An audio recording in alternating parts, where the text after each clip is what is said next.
ऐसे कैसे किसी ने नहीं बनाया, हर चीज़ को किसी ने बनाया, तो ईश्वर को भी किसी ने बनाया होगा। मैं तो कहूँगी कि आपको भी ना किसी ने बनाया है और ना हम सभी मरने वाले हैं। और इससे बहुत बड़ी बात सिद्ध होती है कि ये जो मैं है, ये जो चेतना है, वो टाइम में बाउंड नहीं है। ओम नमस्ते। ईश्वर को किसने बनाया होगा या ईश्वर कहाँ से आया होगा, ये प्रश्न मुझसे बहुत सारे लोगों ने पूछा और इस प्रश्न ने मेरे को बहुत गहरी सोच में डाल दिया। जब मैं छोटी सी थी, जब मैं बचपन में अपने पिताजी से यह प्रश्न करके बहुत परेशान किया करती थी कि पिताजी ईश्वर को किसने बनाया होगा, तो पिताजी कहते थे कि ईश्वर को किसी ने नहीं बनाया। तो ये प्रश्न ना बहुत गहरी सोच में डाल देता था कि ऐसे कैसे किसी ने नहीं बनाया, हर चीज़ को किसी ने बनाया, तो ईश्वर को भी किसी ने बनाया होगा। और मुझे यह विश्वास है कि इस प्रश्न ने कभी ना कभी तो आपको भी इसी तरह परेशान किया होगा। तो इस प्रश्न का उत्तर जानने से पहले हमें यह समझना होगा कि हम ईश्वर को किस रूप में देख रहे हैं। हम ईश्वर को किसी भी रूप में क्यों ना माने, पर ईश्वर का मूलतः जो स्वरूप है वो एक चेतना है, वो एक शक्ति है। हम ज़्यादातर लोग ईश्वर को मूर्तियों में मानते हैं और जो मूर्तियाँ होती हैं वो ईश्वरीय अवतार या फिर शक्ति का प्रतीक होती हैं। पर आज हम जिस ईश्वर की बात कर रहे हैं वो मूल ईश्वरीय शक्ति की बात करने जा रहे हैं, जो एक चेतना है। संसार में दो प्रकार की वस्तुएं हैं, जड़ और चेतन। चेतन वो पदार्थ हैं जिनके अंदर ज्ञान आदि गुण हैं, और वहीं जड़ वो पदार्थ हैं जिनके अंदर इंटेलिजेंस नहीं है या फिर और भी गुण नहीं है। हम इस पर किसी और वीडियो में बात कर सकते हैं। फिलहाल हम देखेंगे कि जो चेतन है ना, उसके अंदर सबसे पहला गुण होता है जो कि ज्ञान होना। तो आज हम इसी चेतना पर बात करने जा रहे हैं। तो हमने अपने पैदा होने से लेकर आज तक संसार में जितनी भी वस्तुएं हैं उनका जन्म होते हुए और उन्हीं को नष्ट होते हुए देखा है। तो जब इस बात को ऋषि मुनि हमें बताते हैं कि संसार में तीन वस्तुएं अनादि हैं, अर्थात वो अजन्मा है और अविनाशी है, मतलब जिनका जन्म भी नहीं होता और जो कभी नष्ट भी नहीं होती, तो इस बात को ना हमारे बुद्धि को एक्सेप्ट करने में बहुत प्रॉब्लम होती है। ऐसे कैसे कोई चीज़ हो सकती है जिसका जन्म भी ना हो और जिसकी मृत्यु भी ना हो। और वो तीन पदार्थ बताए गए हैं, ईश्वर, जीव और प्रकृति। इन तीनों चीज़ों का ना जन्म होता है और ना मृत्यु होती है। इस चीज़ को हम एक्सेप्ट नहीं कर पा रहे हैं। और अब तो साइंस भी कह रहा है कि एनर्जी नाइदर बी क्रिएटर और नॉर बी डिस्ट्रॉयड।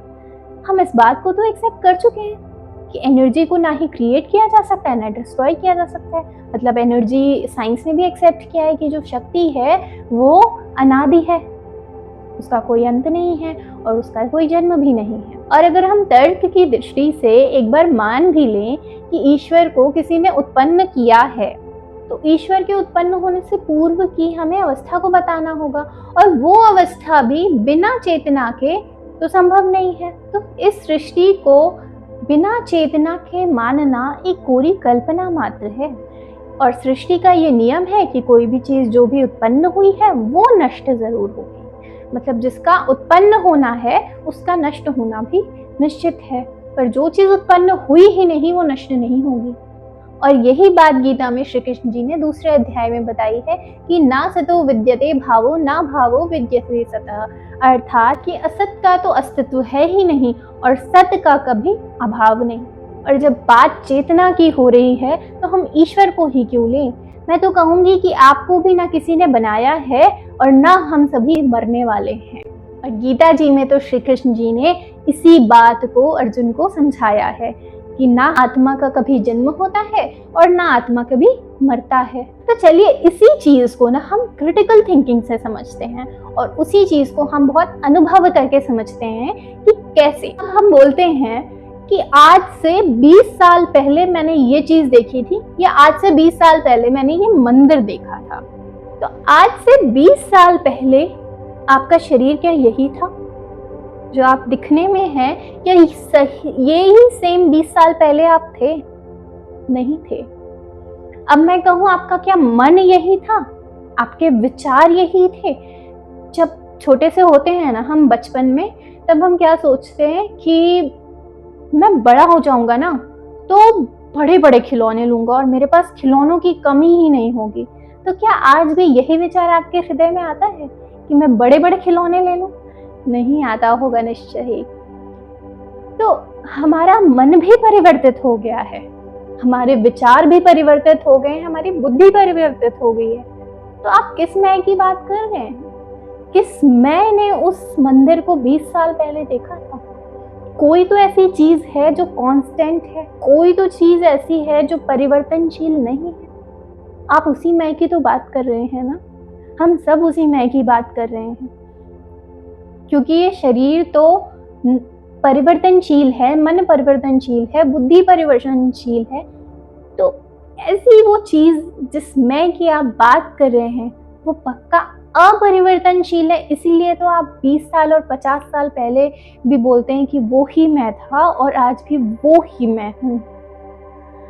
इसका मतलब कि जब परिवर्तन हो ही नहीं रहा है इस मैं में, तो जब वो हम कोई भी चीज़ देखते हैं ना संसार में, अगर वो उसका जन्म हुआ है और उसकी मृत्यु होती है तो उसमें ना परिवर्तन होता रहता है।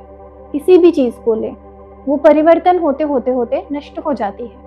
चाहे हमारा शरीर हो, चाहे हम खाना बनाते हो, वो खाना ही क्यों ना हो, चाहे वो कोई भी चीज़ हो पूरी संसार में, वो चीज़ परिवर्तनशील होती है, वो एक दिन नष्ट हो जाती है ऐसे ही। पर कोई चीज़ जब ऐसी है जिसमें परिवर्तन हो ही नहीं रहा है तो वो चीज़ कभी नष्ट नहीं होगी, और जो चीज़ नष्ट नहीं होगी उसका जन्म भी कैसे हो सकता है। और हमने इस चीज़ को अभी एक्सपीरियंस किया कि हम उसी मैं की बात करते रहते हैं कि मैं 50 साल पहले ये करता था, वो मैं आप कहाँ हो? वो मैं आप कौन, किस मैं की बात कर रहे हो? वो मैं कांस्टेंट है, इसका मतलब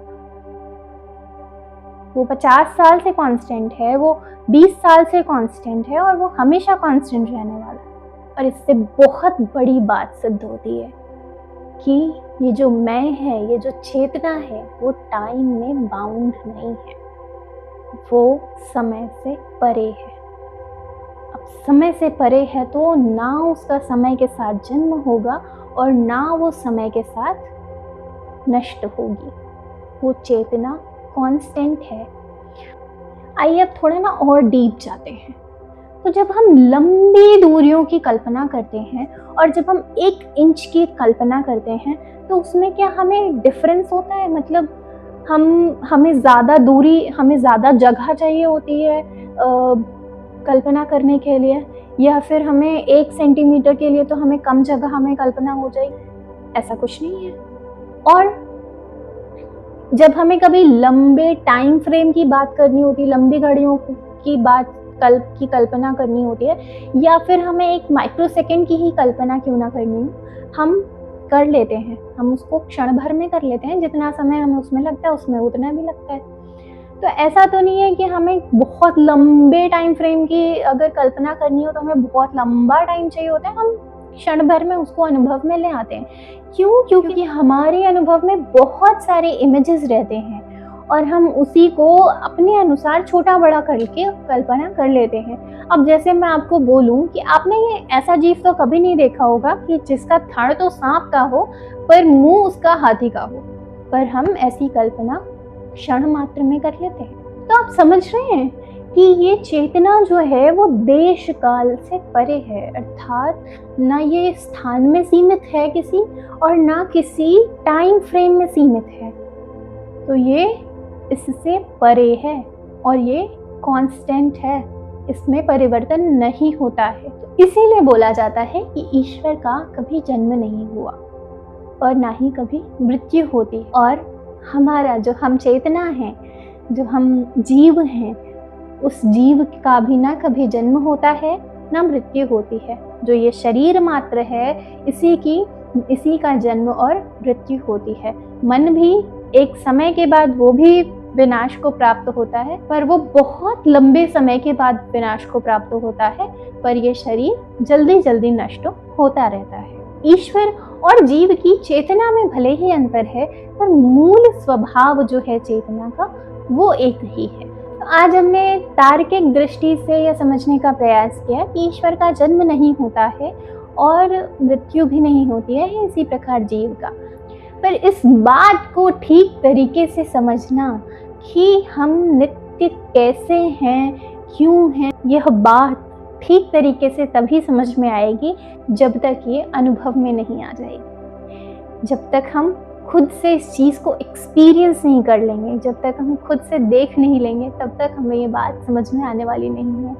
तो जो आध्यात्म है ना, वो हमें सब कुछ बता तो देता है, पर हमें उन चीज़ों का एक्सपीरियंस खुद ही करना होता है। और यही अध्यात्म ने हमारे जीवन का लक्ष्य बताया है कि ज्ञान तो बहुत है, पर हम उसे अपने कर्म में कैसे ला सकते हैं और कितना ला सकते हैं, ये हमारे ऊपर निर्भर होता है। अब जो तीसरा पदार्थ है प्रकृति, जो जड़ है, वो भी कहते हैं ऋषिगण की वो भी नित्य है।